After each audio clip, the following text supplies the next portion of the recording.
आइए सुनते हैं आज एक और कहानी आइसेक पब्लिकेशन द्वारा निकाली सच्ची खुशी पुस्तक यात्रा श्रृंखला से। सच्ची खुशी। आज फिर गोपाल की दादी की पूजा भंग हो गई।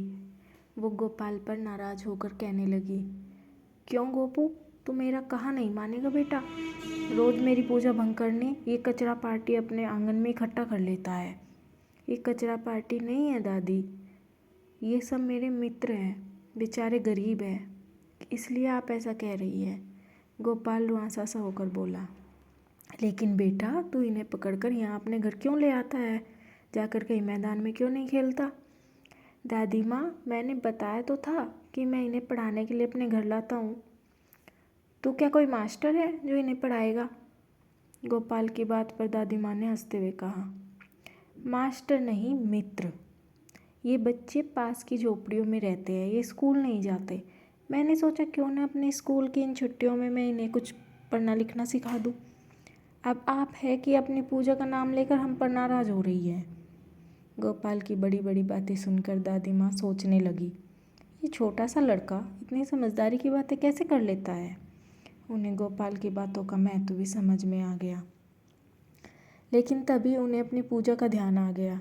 वे बोली, पर आज यहाँ आंगन में भीड़ मत मचाओ, मुझे यहाँ हवन कुंड बनाना है। आज दिन भर हवन चलेगा, मोहल्ले की और स्त्रियाँ भी आएंगी।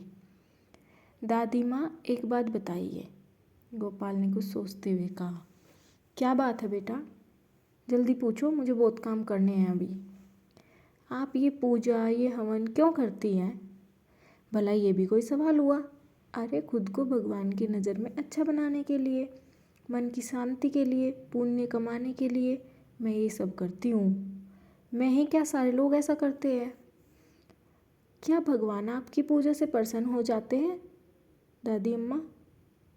गोपाल के ऐसा कहने पर दादी माँ को थोड़ा क्रोध तो आया, फिर बच्चा है सोचकर बोली, क्यों नहीं, जब तुम कोई अच्छा काम करते हो तो क्या तुम्हारे माता पिता खुश नहीं होते?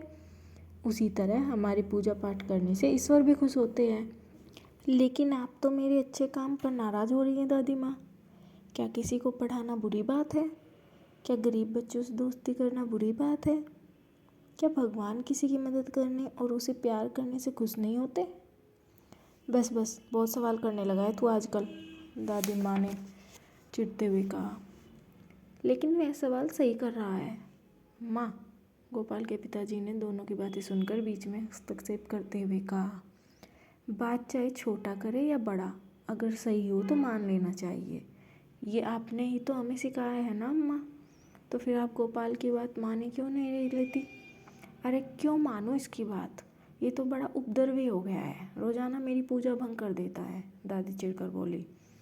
नहीं अम्मा, गोपाल उपद्रवी नहीं है, वह शैतानी नहीं करता, आवारागर्दी भी नहीं करता।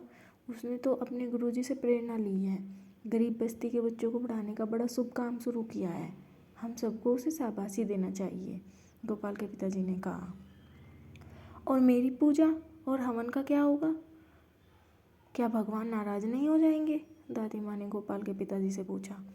वह तो और अधिक खुश होंगे माँ, अपने भले के लिए तो सभी पूजा पाठ करते हैं, पुण्य तो दूसरों के लिए कोई अच्छा काम करने से मिलता है। मैं तो कहूँगा कि इन बच्चों को पढ़ाने में आप भी गोपाल का हाथ बटाओ, आखिर आप पढ़ी लिखी है, आपको ऐसा करते देख मोहल्ले की दूसरी महिलाओं को भी प्रेरणा मिलेगी, वे भी इस अच्छे काम में अपना खाली समय लगाने लगेंगी, गोपाल के पिताजी ने कहा। हाँ दादी माँ, आप हेड मास्टरनी बन जाइए, बहुत मज़ा आएगा, गोपाल खुशी से ताली बजाते हुए बोला। उसकी बात सुनकर सभी बच्चे खुशी से उछलने लगे। वे दादी माँ से पढ़ने के लिए आग्रह करने लगे।